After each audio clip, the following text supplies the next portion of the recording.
ಸಿಂಧಿ ಗುಜರಾತಿ ಮಾರ್ವಾಡಿಗರಿಗೆ ನಾರಾಯಣಗೌಡರ ಖಡಕ್ ವಾರ್ನಿಂಗ್. ಬೆಂಗಳೂರಿಗೆ ಬಂದಂತಹ ಸಿಂಧಿ ಗುಜರಾತಿ ಮಾರ್ವಾಡಿಗರಿಗೆ ಎಚ್ಚರಿಕೆ. ಬೆಂಗಳೂರಿನಲ್ಲಿ ಉದ್ಯಮ ಮಾಡುವ ಅನ್ಯ ಭಾಷಿಗರಿಗೆ ಕರವೇ ಎಚ್ಚರಿಕೆ. ಕಡ್ಡಾಯವಾಗಿ ಕನ್ನಡದ ನಾಮಫಲಕಗಳನ್ನು ಹಾಕಲೇಬೇಕು ಅಂತ ಹೇಳಿ ವಾರ್ನಿಂಗ್ ಅನ್ನು ಕೊಡಲಾಗಿದೆ. ಉದ್ಯಮದ ಬೋರ್ಡ್ಗಳಲ್ಲಿ 60% ರಿಂದ 70% ಕನ್ನಡ ಅಕ್ಷರ ಇರಬೇಕು.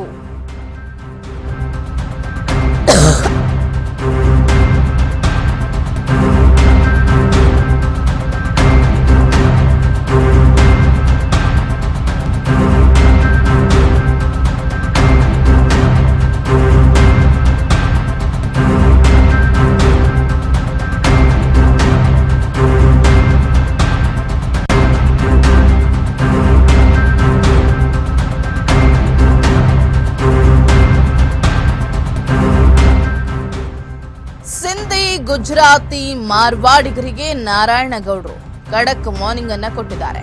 ಬೆಂಗಳೂರಿಗೆ ಬಂದಂತಹ ಸಿಂಧಿ ಗುಜರಾತಿ ಮಾರ್ವಾಡಿಗರಿಗೆ ಎಚ್ಚರಿಕೆ ನೀಡಿರುವಂತದ್ದು. ಬೆಂಗಳೂರಿನಲ್ಲಿ ಉದ್ಯಮ ಮಾಡುವಂತಹ ಅನ್ಯ ಭಾಷಿಗರಿಗೆ ಕರವೆಯಿಂದ ಎಚ್ಚರಿಕೆ ಸಿಕ್ಕಿದೆ. ಕಡ್ಡಾಯವಾಗಿ ಕನ್ನಡದ ನಾಮಫಲಕಗಳನ್ನು ಹಾಕಲೇಬೇಕು ಅಂತ ವಾರ್ನಿಂಗ್ ಅನ್ನ ಕೊಟ್ಟಿರುವಂತದ್ದು. ಉದ್ಯಮದ ಬೋರ್ಡ್ಗಳಲ್ಲಿ ಅಂದ್ರೆ ನಾಮಫಲಕಗಳಲ್ಲಿ 60% ರಿಂದ 70% ಕನ್ನಡ ಅಕ್ಷರ ಇರಬೇಕು. ಅದಾದ್ಮೇಲೆ ನಿಮ್ಮ ಭಾಷೆಯಲ್ಲಿ ಅಥವಾ ಇಂಗ್ಲಿಷ್ನಲ್ಲಿ, ಹಿಂದಿಯಲ್ಲಿ ಯಾವುದ್ರಲ್ಲಾದ್ರೂ ಹಾಕೊಳ್ಳಿ. ಆದ್ರೆ ಕನ್ನಡ ಅದರಲ್ಲಿ ಹೆಚ್ಚಾಗಿ ಕಾಣಿಸಬೇಕು. ಇಲ್ಲಿನ ಕಾಯ್ದೆಯನ್ನ ಧಿಕ್ಕರಿಸಿ ಇವತ್ತು ನಿಮ್ಮ ಭಾಷೆ ಸಂಸ್ಕೃತಿಯನ್ನ ಹೇರ್ತಾ ಇದ್ದೀರಿ.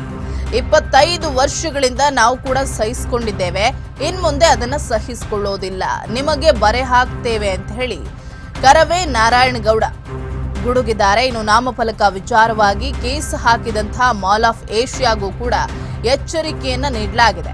ಮಾಲ್ ಆಫ್ ಏಷ್ಯಾದಲ್ಲಿ ಕನ್ನಡದ ನಾಮಫಲಕನೇ ಇಲ್ಲ. ನಾನು ಯಾಕೆ ಕನ್ನಡ ಹಾಕಬೇಕು, ನಿಮಗೆ ಕೇಳೋ ಹಕ್ಕೇ ಇಲ್ಲ ಅಂತ ಅಂತಿದ್ದಾರೆ ಮಾಲೀಕ. ಕೇಳೋದಕ್ಕೆ ನೀವ್ಯಾರು ಅಂತ ಪ್ರಶ್ನಿಸಿ ನನ್ನ ಮೇಲೆ ಕೇಸನ್ನ ದಾಖಲಿಸಿದ್ದಾರೆ. ಮಹಾರಾಷ್ಟ್ರದ ಮೂಲದ ಮಾಲೀಕರಿಂದ 100 ಕೇಸ್ ಹಾಕಿಸ್ಲಿ, ನಾರಾಯಣಗೌಡ ರಕ್ತ ತಣ್ಣಗಾಗಲ್ಲ. ನಾವೆಲ್ಲ ಜೈಲ್ ನೋಡಿದ್ದೇವೆ. ನಾನು ಜೈಲಿಗೆ ಹೋಗಿ ಲಾಠಿ ಏಟಿಗೆ ಗೋಲಿಬಾರ್ಗೆ ಹೆದರೋದಿಲ್ಲ. ಹೆದರಿಸುವಂತಹ ಮಗ ನಾನು. ಇದೇ 27ನೇ ತಾರೀಕು ಮಾಲನ್ನ ಉಳಿಸಿಕೋ, 1000 ಪೊಲೀಸರು ಬೌನ್ಸರ್ ಇಟ್ಕೋ, ಹೆದರೋದಿಲ್ಲ. ಹೊಡಿತೀವಿ ಅಂದ್ರೆ ಹೊಡೆದೇ ಹೊಡಿತೀವಿ. ಇಟ್ಟ ಹೆಜ್ಜೆಯನ್ನ ಹಿಂದೆ ಇಡೋ ಮಾತೇ ಇಲ್ಲ. ಗಾಂಚಲಿ ಬಿಟ್ಟು ಕನ್ನಡ ನಾಮಫಲಕ ಹಾಕೋದನ್ನ ಕಲಿ. ನಿನ್ನ ದಿಮಾಕು ಅಹಂಕಾರ ಇದ್ರೆ ಅದನ್ನ ಮಹಾರಾಷ್ಟ್ರದಲ್ಲಿ ಇಟ್ಕೋ. ಮಾಲ್ ಆಫ್ ಏಷ್ಯಾ ಮಾಲೀಕರಿಗೆ ಕರವೇ ನಾರಾಯಣಗೌಡ ನೇರವಾಗಿ ವಾರ್ನಿಂಗ್ ಅನ್ನ ಕೊಟ್ಟಿದ್ದಾರೆ.